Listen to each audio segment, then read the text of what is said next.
Hello again. This is Mace Kokendorfer with Colorado Reverse Mortgage, and you are on my YouTube channel helping you move forward in reverse.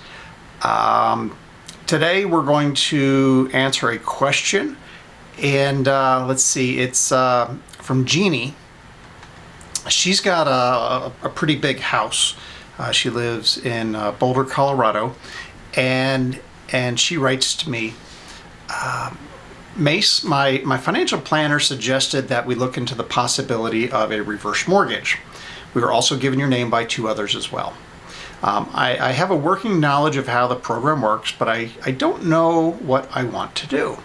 I hope you're able to give me some options and hope it will clear things up for us. I'm 74 years old and my home is worth maybe $1.3 million. But I've got a $398,000 mortgage on it still, with a $2,732 monthly principal and interest payment. I retired a few years ago with a comfortable amount in savings. We don't want to continue paying the monthly house payment of $2,732, and I'm considering taking money out of my portfolio to pay off the balance. Is this a good idea? Call me if you have questions. Okay, well, I did need to call Jeannie because she mentioned us a few times in her letter, and I didn't know who that was. I needed to know who the other person is. It turns out Jeannie is married, and her husband Marcus is just a few months older than her. Now, this is important to me because when I do the reverse mortgage calculations, it's always based on the age of the youngest homeowner. So while I had her on the horn, she gave me a little bit more information about herself, and we had a nice visit. I got a few other bits of information, including her portfolio balances. All right, so Jeannie, thanks for the phone time you gave me the other day. It was great. You helped me out. I really enjoyed visiting and meeting you. You said in your letter to me that you hope I can clear up your options. All I can say is that I hope for the same thing. You have a few options to choose from, and only you and Marcus can decide what path you want to take. So we're going to go over a few of your paths, all right, a few of your options.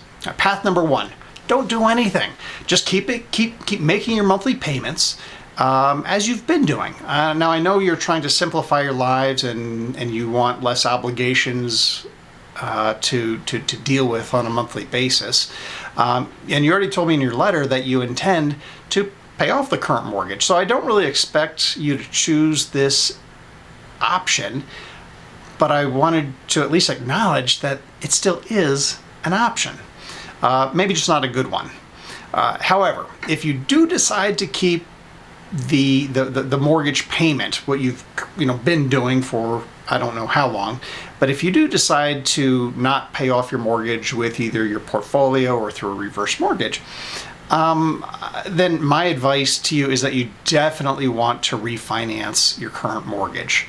You've got a rate that's higher, not terribly high, but rates have really come down recently, and since I choose to only do reverse mortgages, I won't be the one to help you with this, but I do know some excellent conventional loan officers that can lower your monthly payment by a few $100 actually each month. All right, $300 a month or more. All right, so that's path one. Again, I don't think you want that one, but at least it's on the table. All right, path number two, liquidate a sizable chunk of your portfolio. You're still going to have a nest egg for your future needs, but it will be significantly smaller. So if you do go down this path, you're definitely going to want to visit again with your financial planner and probably your CPA as well to determine which of the different portfolio pools you need to be making the withdrawals from. Okay, wherever you do pull from, there's going to be some significant tax consequences because of the size of the withdrawals that you definitely want to be aware of and take into consideration in your decision. Path number three. All right, well, path number three is to do the reverse mortgage, and of course, this is why you're checking in with me.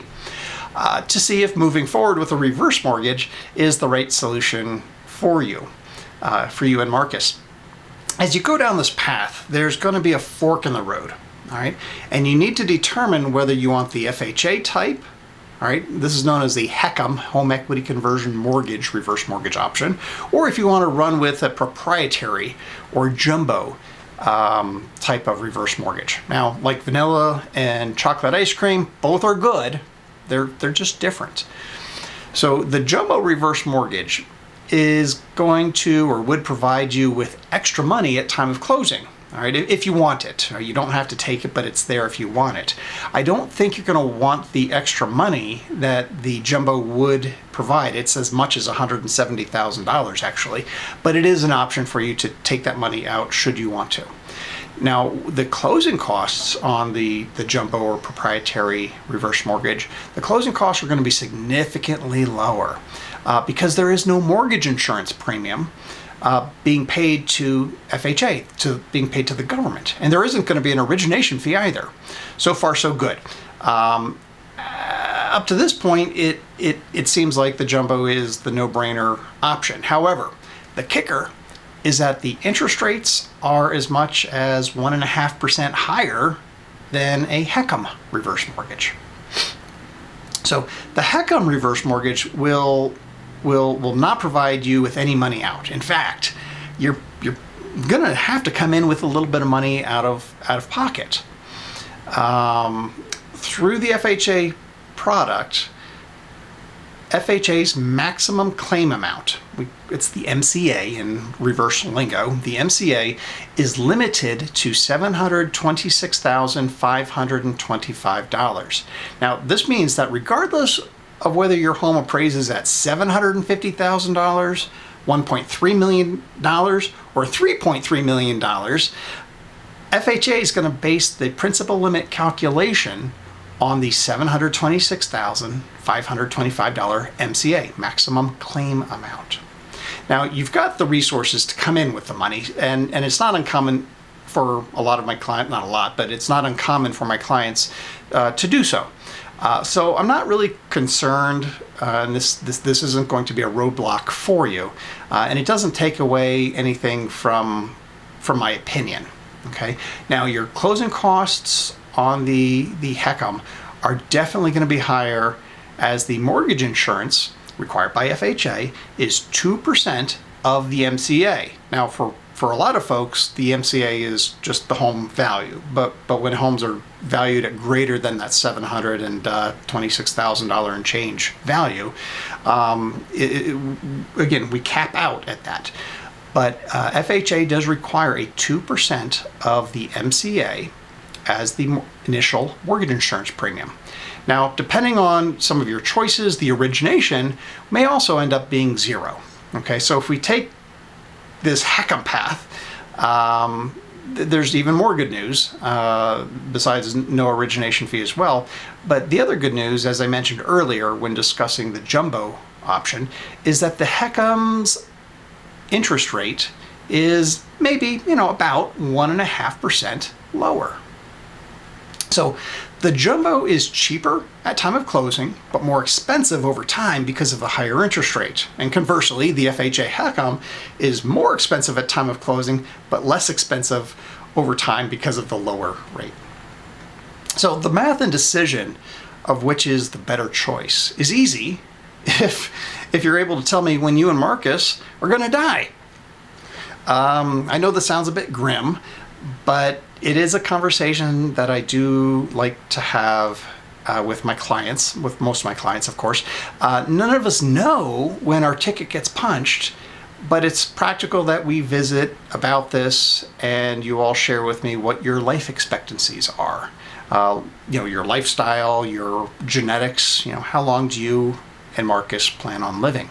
Now, other variables may be important and can also sway my recommendations as to how to structure this, which path we take. But in general, the bottom line is that if you die in the short term, then we're not really rate sensitive, but we're rather cost sensitive. The flip side to this coin is that if one of you plans to live a long time, or both of you hopefully plan to live a long time, then we become more rate sensitive and less cost sensitive. I know I threw a bunch out there, and we'll talk about this, offline, but I hope you got it. So I do hope that this clears up a few things for you, and I didn't muddy the waters further. I think that the first decision that you're going to want to make is the big picture decision. Number one, refinance into a lower rate using a conventional mortgage.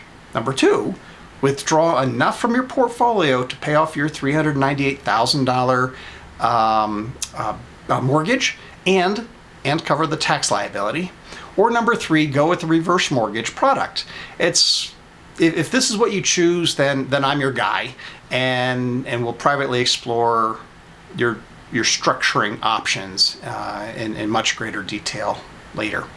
As always, though, if you've got more questions, and you should, just give me a buzz. My phone number is 720-828-7788. Until then, thank you for considering Colorado Reverse Mortgage. Take care.